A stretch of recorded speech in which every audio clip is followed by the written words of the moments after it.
I remember we were in a church in Honduras, and back in the 70s, and I used to start to figure out how old I am. I was a teenager back then, just saying.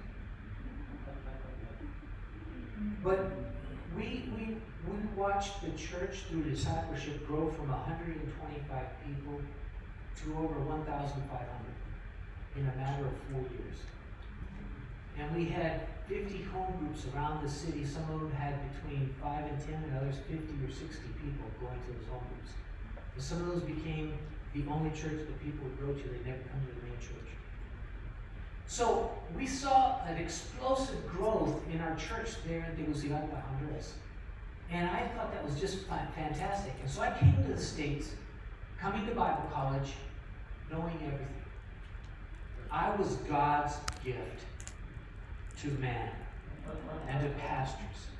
So I came to this little church in Montebello, California, pastored by Dr. Enrique Sonia. And I walked in and I said, Pastor Sonia, my name's Denny Truitt, and I'm here because I'm God's answer to you. You want your church to grow? I'm the man. I got this. I said, yeah, that's good. But we need someone to clean the bathrooms. I said, no, you didn't hear me. You want your church to grow? I am here. He goes, yeah, no. We need someone to clean the bathrooms. Oh, by the way, and the carpets. We need to vacuum the carpets too. If you could do that, then you can come and be part of this congregation. And you know what? That ticked me off. It made me very upset. I was supposed to do something special in that church, and he wanted me to clean the bathrooms. And so, guess what I did? I cleaned the bathrooms. Right. And I remember that I was cleaning them, and the whole time, especially the men's bathroom. My wife did the women's bathroom. And the men hit everything but what they're pointing at. That bathroom was nasty. And I had to get in there and start cleaning and everything else. I can't believe you bring me this place to clean bathrooms. I was so ticked off at having clean bathrooms. And then had to they had big old shaggy carpet, the big old thick things like that back in the 70s, red carpet, and you had to do the vacuum thing to make sure they all stood up really nice. So I was doing it, and I was upset at God. Until one day, there was a family that came in, a young family. And they were in the back in the foyer. They were looking at the bulletin board that had all the stuff, the activities the church was doing. And I remember that they came in and they were talking, and so I just kind of decided I was going to listen in to what they were saying. So I got a little closer, and acting like I was putting some pamphlets together, but just hearing their conversation. And the husband says, you know what? I walked in the bathroom this morning, and that place smelled really good. It was really clean. And the wife says, yeah, and the carpets in the sanctuary, you could tell that someone had just vacuumed it. And God just goes,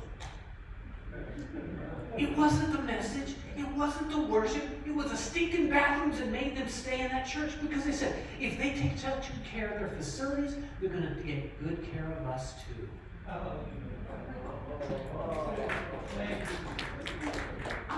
And God just said, do not ever consider anything that anybody does in the church as less important.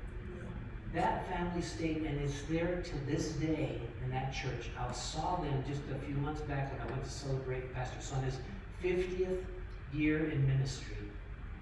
And that family was still there, and they stayed because of the bathrooms. Not because Dr. Sonia preached that morning or because the worship was great. It was the bathrooms. And God says, never take for granted the small things that happen. And after that, I never, ever look down on anything anybody was doing, because I realized that He can use anything to impact and change people's lives. Thank you, Lord.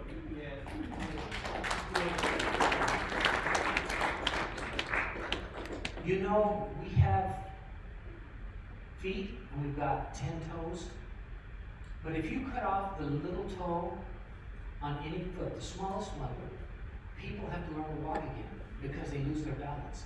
That little toe is actually what keeps the body erect and keeps it moving in a straight line. The moment that you lose that, your whole body has to learn how to rebalance itself. And you say, well, that's the big toe. If you lose the big toe, it's going to be, no, the little one is on the outside and actually keeps you from falling over. Things that we don't even think about. But in the body of Christ, people is given different designated tasks to each part of the body. But without it, we are not whole. We are not complete. We cannot move forward. You know, the interesting thing about this is that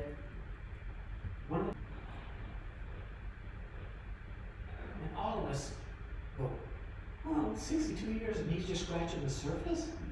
What about us? We realized how much we had to learn.